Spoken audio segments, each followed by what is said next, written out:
So this one's gonna be again about Tim Ferriss' Tools of Titans. And with that being fucking said, hello and welcome back to the next episode of the Self-Development with Tactics fucking podcast. And I'm pretty pumped. Or actually try to be pretty pumped because today is actually again a little crazy day. You know, I can feel better, or I could feel better, even though, you know, I do just have to get the perspective again. Like, you know, everything is fine. You know, I do have everything that I need. And just really complaining about stupid shit like, okay, you know, today's a little bit of a weird day. Today I'm feeling a little bit crazy, a little bit different than normally. Nothing to complain about, really not. I'm sorry that I actually have to drink in the first 50 seconds of the whole episode. But I'm trying to make a good episode. You know, this is what I'm really trying to do today. That you can enjoy the episode and I can enjoy the episode, which is actually very important for me and, yeah, for me going on this journey. And today we're actually going, ahead, as I said, with the Tim Ferriss Tools of Titans summary from the alanchang.com website. But we're starting ahead with something that's incredibly important for me. And this is also something that I see that a lot of people miss out, I guess, you know. Even though, like, you know, often you don't know, because I don't know what's in people's heads, so I shouldn't actually judge, you know. I can only see I can only see the outside of people, and this might or might not be how these people actually are, and this is the problem, I guess. Like, you know, only because someone seems to be, because I'm just gonna, you know what, we're going ahead with empathy, and I hope the screen is actually there, and I guess it is, yeah, it is there.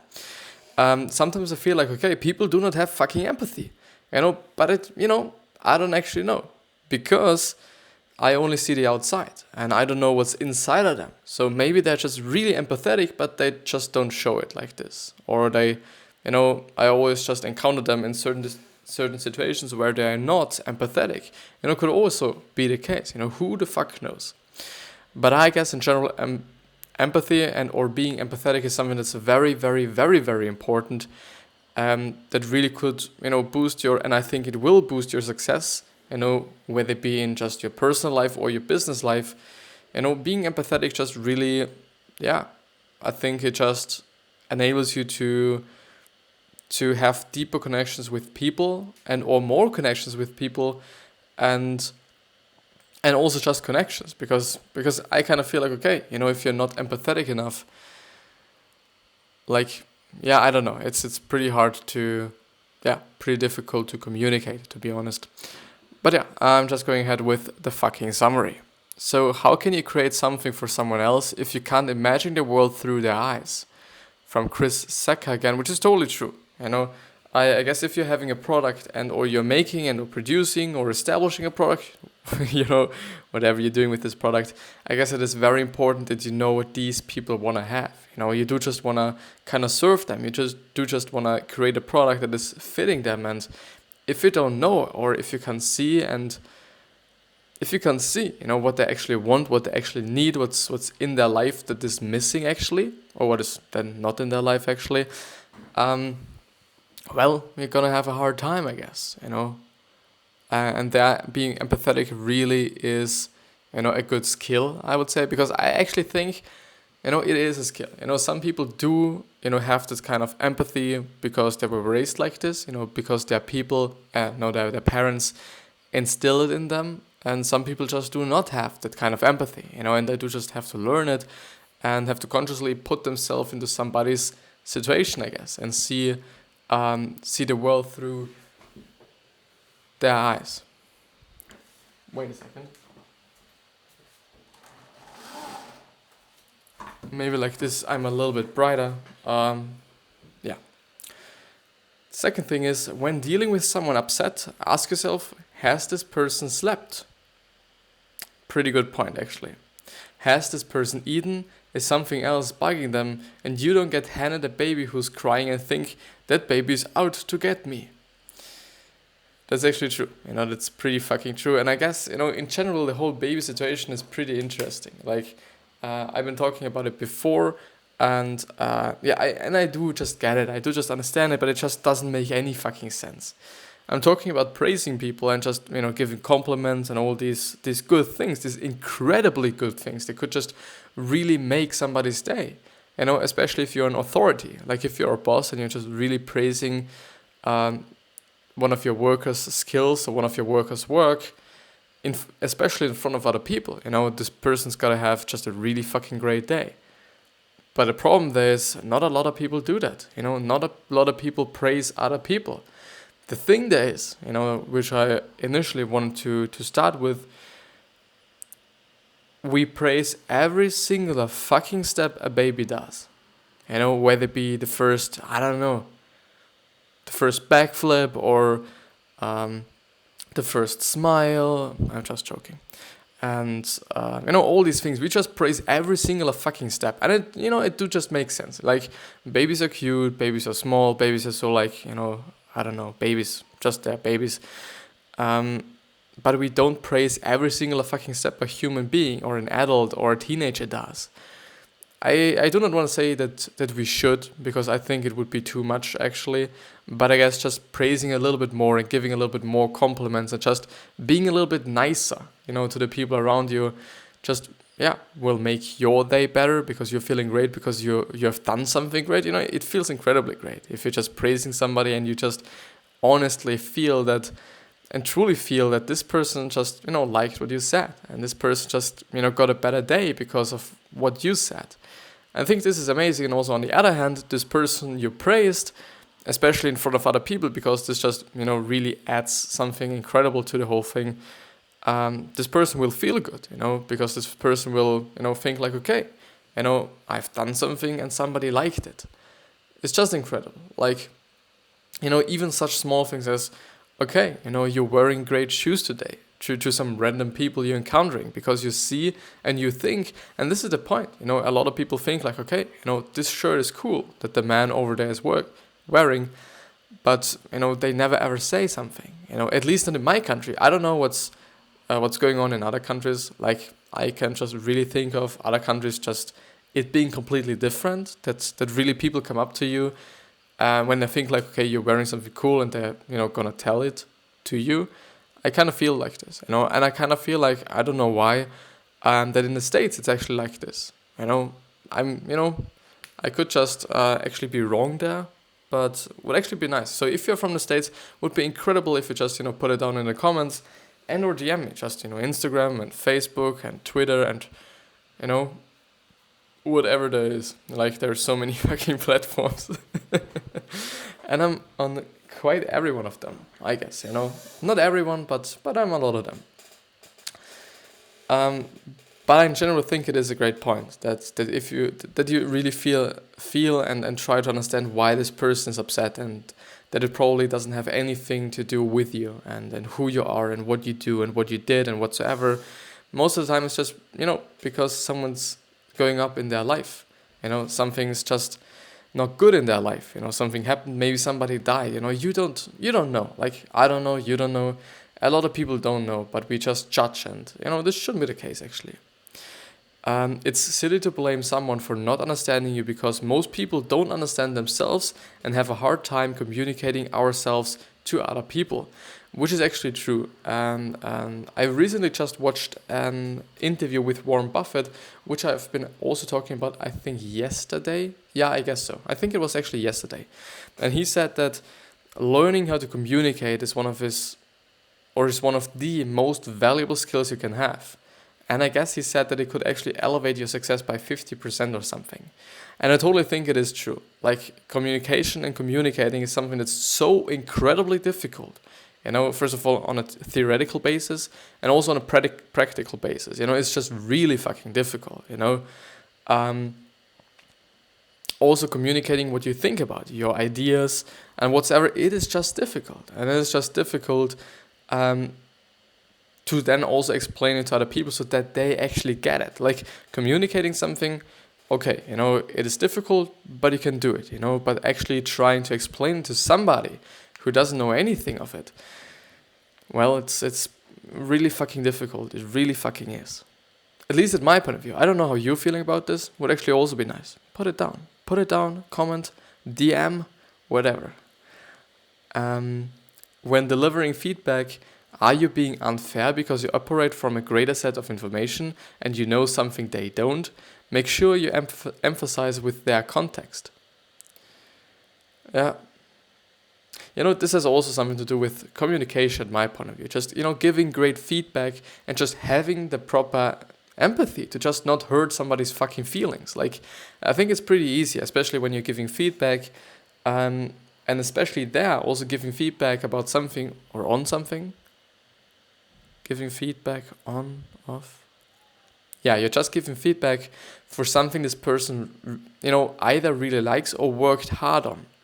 And I guess if you're just then being like, okay, I don't like it or something, either giving bad feedback or giving such feedback that is just, that you're just communicating in a way that is just hurting them, It doesn't always have to be the case that you actually want to hurt them, I'm totally not saying that, but often it just comes across this way. And there, as well, you can see communication or having, communication skills can be very valuable to not hurt your employees' feelings, to not hurt somebody else's feelings that might be just, very important for you, your business partner, potential, other businesses that you want to work with. There's so many things, where communication and empathy do just play in, at my point of view at least. You can't trust a lot of people. You don't have to live in fear of strangers. Wait a second, I'm gonna read it again. So you can trust a lot of people, You can trust a lot of people. You don't have to live in fear of strangers. Strangers are just people you haven't flown yet. I assume the best in people. I assume that I can trust them until they prove me wrong. From Jason Niemer, Acro Yoga founder. Very interesting, and it's plays into something that Gary Vee is practicing or is just doing, which is just giving the people the trust first. A lot of people think and say okay, you gotta have to earn my trust and whatsoever. But I also think that it's not quite, the best way you can actually do it, somehow, because, well, doesn't it make more sense that you just give trust to the people and then when they prove you wrong, there's not gonna be any trust any longer. I think this approach just makes a little bit more sense, that you're just, giving the trust to them first, or you're being trustful first, and if they prove you wrong, okay, they just fucked it up.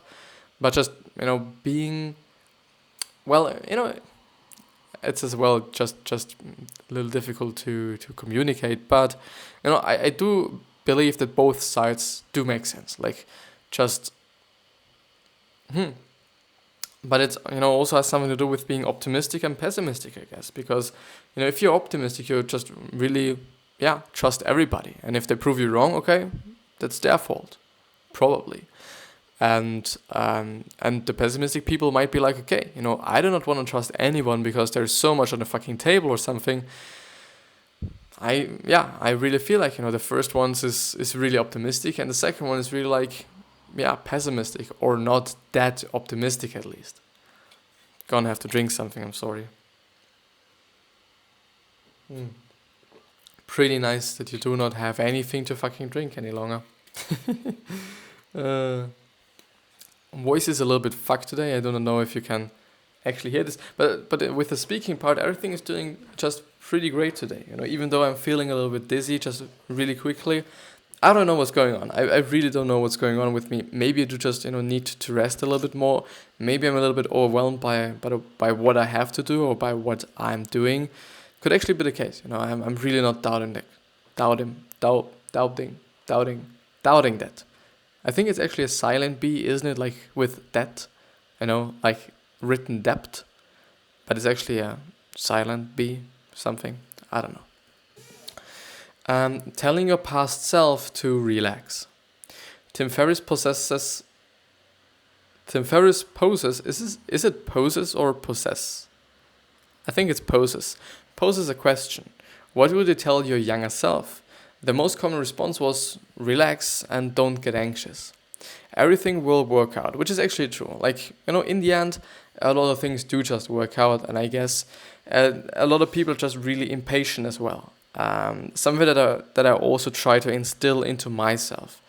I'm really not that patient. Somehow, I want to get to my goal, I think, as fast as possible. And I don't know, if I'm actually stressing myself out way too much. Because if I think about it, like, okay, if I think about, what I'm doing right now, like making the podcast, doing my posts, doing everything around that, it is fun for me. It really is fun for me. But on days like today, I might not like to go through a real 30-minute episode because it's feeling not that good for me. It's feeling a little bit strange. I feel not that good to actually maybe do that, but I will just still push through. And I don't know if I actually put myself under way too much pressure. Actually something that I've also kind of thought about yesterday, and directly put it into a post. I always try to do that, and I don't know, like I think I'm gonna be at my goal, or gonna get to my goal in 5 years, 6 years, 7 years.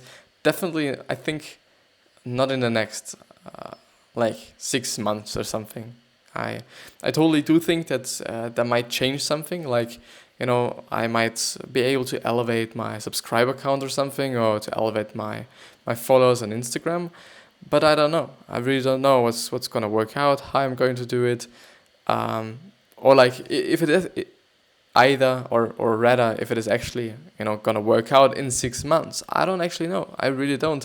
It could take a lot more time, and I do think if we think about this, which is actually also something that Gary Vee was communicating just pretty lately, that if you just think like, okay, you're gonna get to your goal in 5 years, you're gonna be way more relaxed, because it is completely something different if you think about it like, okay, I'm gonna be there in 1 year and I'm gonna work so hard and whatsoever. I don't know. I generally think that a lot of people put themselves under so much pressure, quite unnecessarily. Like, and still there's just a difference between doing something you like and doing something you don't like, because even though there's gonna be some pressure, if you like it, it's not gonna be that exhausting and that difficult than being under pressure when you're doing something that you absolutely fucking hate. But yeah, let's actually move on with telling your past self to relax. And I've actually read that out. So naturally, this suffers from hindsight bias, since the anxiety possible caused the motion and inspiration leading to today's success. And now that they have achieved a level of fame and success, things come easier to them, so they have to work less hard. But if I were to talk this productively, I would connect this to the focus theme. Worry about the one or two things you want to get right. The other details that stress you don't matter. Which again is, I think, some sort of a that one thing kind of scheme. The book, The One Thing, which is actually all about, okay, focusing on the one thing that actually matters, and that actually matters the most, which actually makes sense. Even though it is maybe not something that I like, I do not want to do just one thing. Something that I've been talking about, I think, yesterday as well. I do not only want to do one thing. Like, I do really like just doing a lot of things. I'm being interested in a lot of different things as well. So yeah, I'm trying out stuff. I'm trying out stuff, or at least try to try out stuff. How to raise your kids. This, I think, is going to be a very interesting part, even though it's really short. And this is what I do not like about this summary. There's so many great parts, but in the end, they're just really short. Unfortunately, they are really short. But yeah, let's actually see what's in there. But I still guess, there has to be something valuable in there. So how to raise your kids. Titans mention various childhood influences that made them who they are today, or practices they employ with their kids. A Tools of Titan summary on child rearing? Is it child? What is child rearing? What does rearing mean? So I was born and reared in Newcastle. Bring up, care for, look after, nurture, parent, educate, train, instruct. I didn't know that. I really didn't know that.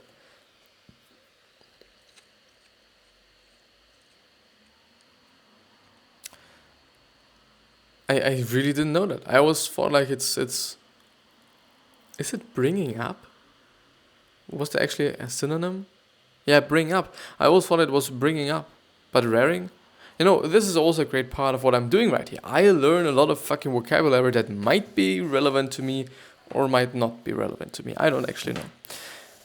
So Reid Hoffman played a lot of complex board games which helped him grasp complexities and circumstances which came into use in PayPal. Teach your kids how to lead and how to solve interesting problems by giving them interesting problems, which somehow makes sense.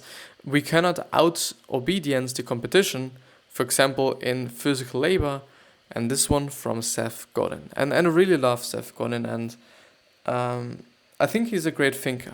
I don't know what his professional life was like, if he really was such a good, marketer. Sometimes I actually doubt him, I'm not believing it, that much. Maybe because I'm not that educated in what he was doing. I know that he was in Yahoo, I think a board member actually, and he's also in the Marketing Hall of Fame. So yeah, I guess, he's a good marketer. I think so. But he's just really communicating, just intensely good, amazingly good. It's just incredible. And also he's just having so great thoughts. He's thinking and talking about things that, I guess I would have never thought about. And it's just amazing. It really is amazing. And also all of his books, I guess, were bestsellers, which is also just incredibly amazing. But yeah,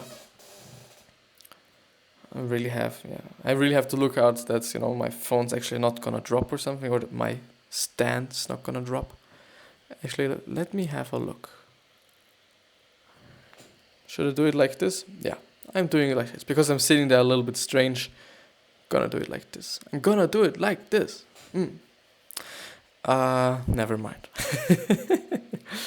So the job you're going to do hasn't been invented yet. The interesting jobs are the ones you make up.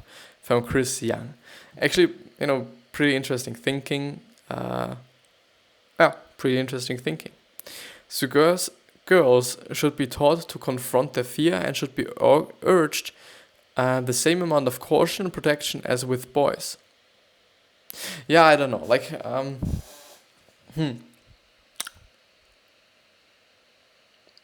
I just thought about whether, girls should be reared somehow differently than they are nowadays. And if there's something that, a lot of people might not be doing correctly, I really don't want to tell you something about parenting because I'm not a parent. I haven't parented anyone. I do have a little sister. And I also actually try to instill some empathy into her. Actually, I'm really trying it to do, and I'm really just trying to, somehow just give her something from what from what I'm talking every single day, like empathy, being nice to other people, just appreciating what you have, and all these things, and. I'm also seeing that I'm doing this somehow subconsciously or passively, no matter how you're gonna, how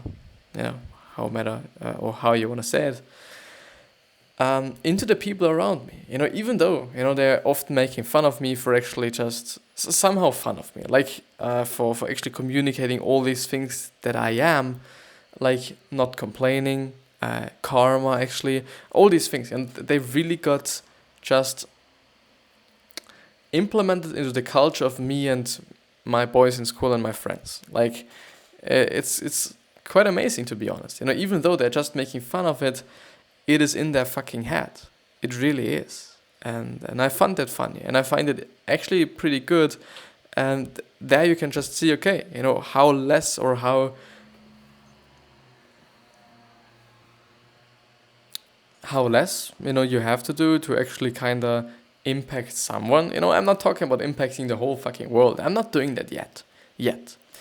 But we are all able to impact the people around us, the really kind of close people around us. And it's fairly easy, I guess. It's not complicated, I think. You do just have to live a different life, I guess. Be different and not be just like anybody else or something. I don't know. Girls may find West with the Night a good book. So West with the Night. If you're a girl and if you're listening to this, check out West, like the Wild West, with the Night. which seems to be a good book. I don't know. Don't typify weather as good or bad. This ties your mood to an external factor like weather. Better to say it's a beautiful rainy day and go outside and play anyway. From Josh Wetskin. I don't know if you should just, play anyway, but this is definitely something you cannot control, and therefore it's just really unnecessary to complain about it, because, in terms of some things, it actually makes sense that you're complaining. I really gotta say that, but in terms of the weather, it's just really unnecessary. It's just wasting a lot of your energy, I guess, and should not be the case. I think so. But yeah, but I totally in general think that he's totally right. Okay, it's a rainy day, and you shouldn't be like, okay, it's a rainy day, I'm so sad because I wanted to ride my bike or some shit like this.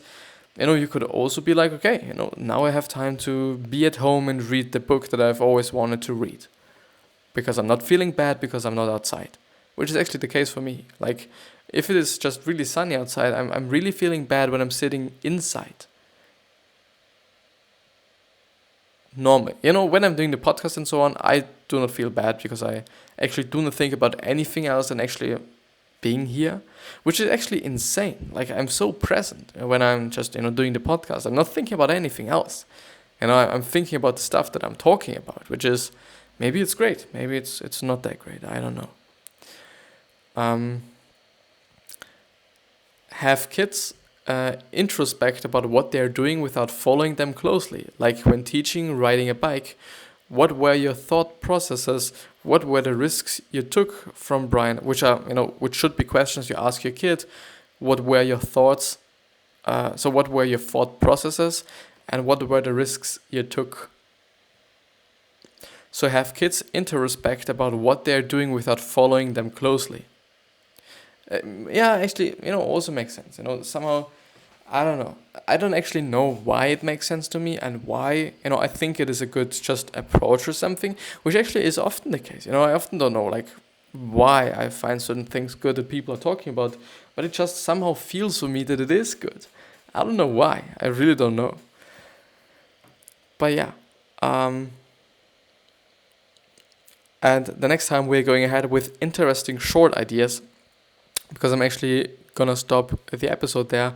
I don't know, I really do not want to force myself all the time to actually push to the 30-minute mark, I guess. I do not have to. If I'm feeling okay, especially with this part here, I would just stress my fucks. Yeah, I would just be really, stressing myself out to actually go through this certain part there. Yeah, it's just better to stop the episode now. Actually also to, maybe not fuck my whole voice. But yeah, I've enjoyed it. I somehow enjoyed it, and I still hope that you're doing well, that you're, actually the wrong one. I should breathe a little bit more. I wish you the best health, wealth, happiness, and success. And I also hope that you're going to remind yourself on how you're going to be remembered. So actually your legacy, how either you're going to be remembered as a good person, as a bad person, or as a neutral person, and you totally have the choice whether you're going to be remembered as this or that or this and or that. You choose. You actually choose. Thank you for watching. I see you.